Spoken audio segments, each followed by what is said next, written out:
Tod पैलेंडर जो हमारे question का आंसर भी था, उनकी थ्योरी है लीनियर मार्केट थ्योरी। ये कब दी गई? 1935 में। तो ये आपको पता होना चाहिए। अब इनकी थ्योरी से रिलेटेड कई सारे एजम्पशंस हैं, कई सारे आइडियाज़ हैं, उनको हम डिस्कस करेंगे।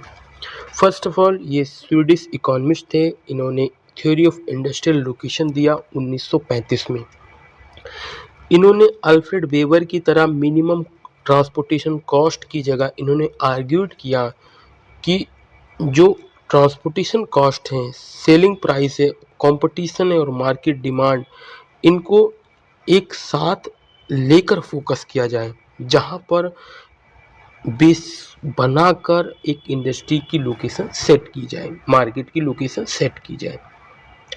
इनका जो फेमस कंट्रीब्यूशन है वो है लीनियर मार्केट प्राइस कॉन्सेप्ट। तो लीनियर मार्केट प्राइस कॉन्सेप्ट कई बार क्वेश्चंस पूछा गया है और बताया जाता है। तो बेसिक एग्जांपल हम देखते हैं। इमेजिन करो एक स्ट्रेट लाइन है ये, और इस स्ट्रेट लाइन पे कई सारे कंज्यूमर्स भी रहते हैं, लीव करते हैं अलोंग इट। दो फॉर्म हैं, एक तो फॉर्म ए फैक्ट्री और एक फॉर्म फैक्ट्री बी है। अब जो इन एरियाज में, इन घरों में लोग रह रहे हैं, अब उन पे डिपेंड करता है वो कहाँ जाएंगे। तो इसमें सबसे जो इम्पोर्टेंट रोल होगा वो ट्रांसपोर्टेशन कॉस्ट का होगा। अब ये जो घर है, ये तो कोशिश करेगा ना कि बी से ले लें। अब ये भी देखा जाता है कि ये 100 रुपये का बेच रहा है, ये 110 का बेच रहा है, बट इसका जो ट्रांसपोर्टेशन कॉस्ट है, यहाँ से यहाँ जाने में 10 रुपये लग रहा है, यहाँ से यहाँ जाने में 30 रुपये लगेगा। तो टोटल कॉस्ट इसका कितना आएगा? 130। यहाँ पर इसका टोटल कॉस्ट कितना आएगा? ये थोड़ा सा अपोजिट कर देती है, 100 है, ये 110 है, तो इसका जो टोटल कॉस्ट आएगा 120 आएगा। बट इस केस में टोटल कॉस्ट कितना आएगा? 130। तब भी इसके लिए क्या फ़ायदेमंद होगा? यही एरिया होगा। तो the price paid by customer depend upon factory price. Factory का प्राइस क्या है एंड ट्रांसपोर्टेशन कॉस्ट क्या है, उसके बेसिस पे क्या है, कस्टमर डिपेंड करेगा कि फैक्ट्री ए की तरफ जाए या फैक्ट्री बी की तरफ जाए। इनके कुछ एजम्पशन थे कि इन्होंने स्ट्रेट लाइन बोला कि एक स्ट्रेट रोड होगी, उसी पे लोग रहेंगे, उनके दो छोर पे फैक्ट्री लगेगी, और ये जो कंज्यूमर होंगे यूनिफॉर्मली डिस्ट्रीब्यूटेड होंगे। प्रोडक्ट जो होगा, कॉम्पिटिटिंग फॉर्म है दोनों, तो उसमें यूजली देखने को मिलेगा कि कॉस्ट, जो फैक्ट्री कॉस्ट है वो मिनिमाइज की जाएगी। ट्रांसपोर्टेशन कॉस्ट इन्होंने बोला इंक्रीज करेगा जैसे जैसे डिस्टेंस इंक्रीज करेगा, और कंज्यूमर बाय करेगा selling offering the lowest delivery price. Consumer वहीं जाएगा जहां पर उसको सस्ते से सस्ता माल मिलेगा। ये सारी कुछ एजम्पशन उन्होंने बताए। उन्होंने एक एग्जांपल लिया कि एक total price paid by consumer यदि है, तो फैक्ट्री कॉस्ट उसका 100 रुपीज़ है, ट्रांसपोर्टेशन कॉस्ट 2 रुपीज़ पर केजी के हिसाब से, 2 रुपीज़ पर किलोमीटर के हिसाब से हैं, और कस्टमर 10 किलोमीटर दूर रहता है, तो उसका टोटल कॉस्ट कितना आएगा? 120 इसका टोटल कॉस्ट आया। अब कंपटीशन बिटवीन टू फॉर्म्स को हम सपोज करते हैं, एग्जांपल लेते हैं। अब लोकेट किया गया, दो फॉर्म थे जो हमारे ऊपर, वही है फॉर्म यहाँ पर। दोनों का फैक्ट्री कॉस्ट कितना है? 100 रुपीज़ है। ट्रांसपोर्टेशन कॉस्ट क्या है? 2 रुपीज़ पर किलोमीटर।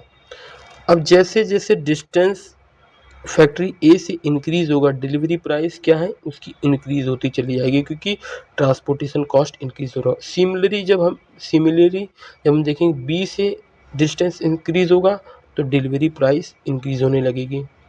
बट एक पॉइंट आएगा ना जहाँ पर ये दोनों इक्वल हो जाएंगे, मीन्स अब इस यहाँ से भी कोई कंज्यूमर इधर की तरफ बाय करेगा, सेम प्राइस मिलेगा, एक इधर की तरफ बाय करेगा, सेम प्राइस, क्योंकि फैक्ट्री कॉस्ट तो सेम ही आ रही दोनों की। तो एक डिस्टेंस का जो मिड पॉइंट होगा, जो वो क्या होगा, इसकी बाउंड्री होगी, जिसे मार्केट बाउंड्री कहा जाता है, इन डिफरेंस पॉइंट कहा जाता है। कोई डिफरेंस नहीं रह जाएगा, इन मार्केट में आपको देखने को मिलेगा।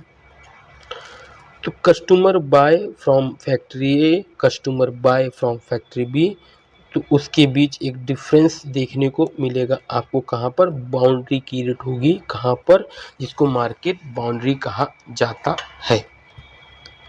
तो ये बहुत अच्छे से हमने समझने की कोशिश की है। तो एक इसको ग्राफ से भी समझ सकते हैं कि जो डिलीवर प्राइस है और जो डिस्टेंस है, जैसे जैसे डिस्टेंस बढ़ेगा वैसे वैसे डिलीवर प्राइस भी बढ़ेगा। इसका एक एग्जांपल लेते हैं इंडिया से, सीमेंट इंडस्ट्री। एक प्लांट ए है जो जयपुर में लगाया गया, एक प्लांट बी है जो कोटा में लगाया गया। तो customer between Jaipur and Kota वो क्या करेंगे कि कहाँ पर उनको लोवेस्ट डिलीवरी प्राइस मिलेगी वहाँ पर वो जाएंगे। एक और एग्जांपल लेते हैं, जो बॉटल आता है घरों में हमारे एलपीजी सिलेंडर, एक दिल्ली से मिलता है, एक मेरठ से मिलता है। तो जो कस्टमर दिल्ली के आसपास है वो दिल्ली से लेंगे क्योंकि ट्रांसपोर्टेशन कॉस्ट कम पड़ेगा। जो मेरठ के आसपास है मेरठ से लेंगे। सेम आप देखेंगे मिल्क सप्लाई में, आप देख सकते हैं 2 डेयरी है, एक अमूल डेयरी जो व्हाइट रेवोल्यूशन के जनक कहे जाते हैं, और एक है मदर डेयरी जो आपको ज़्यादातर दिल्ली एनसीआर एरिया में देखने को मिलेगा। तो एक रिटेलर है गाजियाबाद में जो डेयरी ऑफर करता है, तो जहाँ पर लोवेस्ट प्राइस ऑफर करा जाएगा आफ्टर ट्रांसपोर्टेशन उससे लोग लेंगे। तो ये तो हमारा आइडिया हो गया किसका, टॉड पैलेंडर का लीनियर मार्केट कॉन्सेप्ट। अब हम थोड़ा सा डिफरेंस भी देख लेते हैं। डिफरेंस से पहले हम इस थ्योरी का कुछ एडवांटेज देखते हैं। तो ये कंपटीशन को बताने की कोशिश करता है ये थ्योरी। ये ट्रांसपोर्टेशन कॉस्ट के साथ साथ मार्केट प्राइस को भी स्टडी करता है। ये थोड़ा मोर रियलिस्टिक है। आप अपने रियल लाइफ से जब इसको लिंक करेंगे तो एकदम रियलिस्टिक लगेगा कि यार हम भी तो ऐसे ही करते हैं कि कम जाना पड़े, सस्ता मिल जाए, हम वही ले लेते हैं, ना कि दूर जाके लेते हैं और जो कि महंगा भी पड़े। तो ये भी है। ये रीजनल मार्केट एरिया की स्टडी के लिए बहुत इम्पॉर्टेंट हो जाता है। इसका लिमिटेशन क्या है कि जो स्ट्रेट मार्केट कहा गया, लीनियर कहा गया, वो हरदम नहीं देखने को मिलता। यूनिफॉर्म पॉपुलेशन भी हर जगह नहीं देखने को मिलती। इसने इग्नोर किया ऑनलाइन ट्रेड को, जो आज के टाइम पे सबसे ज़्यादा इम्पॉर्टेंट है। Big basket, Blinkit, different different जो क्विक डिलीवरी सर्विसेज हैं और ऑनलाइन प्लेटफॉर्म है उसको इन्होंने इग्नोर किया। अब हम देखते हैं कि इसके एप्लीकेशंस क्या हैं। सीमेंट इंडस्ट्री में हम देखते हैं तो बहुत इकोनॉमिकली सप्लायर जो है उसी एरिया में देखने को मिलेगा। एलपीजी की बात के लिए सारे एग्जांपल हमने देखे हैं। डिफरेंस देखते हैं। अल्फ्रेड वेबर ने किस पे बात की, ट्रांसपोर्टेशन कॉस्ट को मिनिमाइज करने के लिए। इसने क्या बात की, डिलीवर्ड प्राइस पे मेजर फोकस किया और कंपटीशन पे फोकस किया। वेबर ने मेनली एक इंडस्ट्री पे फोकस किया। टॉड पैलेंडर जब कंपटीटिंग इंडस्ट्री की बात कर रहे हैं तो कई सारी इंडस्ट्रीज की बात कर रहे हैं। अल्फ्रेड वेबर का था कि कॉस्ट को मिनिमाइज किया जा सके। टॉड पैलेंडर का मेजर फोकस था मार्केट का कंपटीशन बढ़ाया जा सके। अप्रोच क्या थी, प्रोडक्शन ओरिएंटेड थी। टॉड पैलेंडर की जो अप्रोच है वो मार्केट ओरिएंटेड है। इसको समराइज भी कर सकते हैं हम। लीनियर मार्केट थ्योरी कब दी गई, 1935 में। मेन कॉन्सेप्ट क्या था, डिलीवरी प्राइस पे फोकस करना। डिलीवरी प्राइस कैसे निकलेगी, factory cost and transportation cost को मिलाकर। की आइडिया क्या है, इस पूरे थ्योरी का ऑब्जेक्टिव क्या है कि कंज्यूमर जो परचेज करेगा प्रोडक्ट को तो प्रोड्यूसर कितना सस्ता उसको लोअर डिलीवरी प्राइस पे ऑफर करता है। मेजर कंट्रीब्यूशन क्या हुआ कि इसने एक मार्केट बाउंड्री का जो कंसेप्ट है, इन डिफरेंस पॉइंट है, वो बताने की कोशिश की।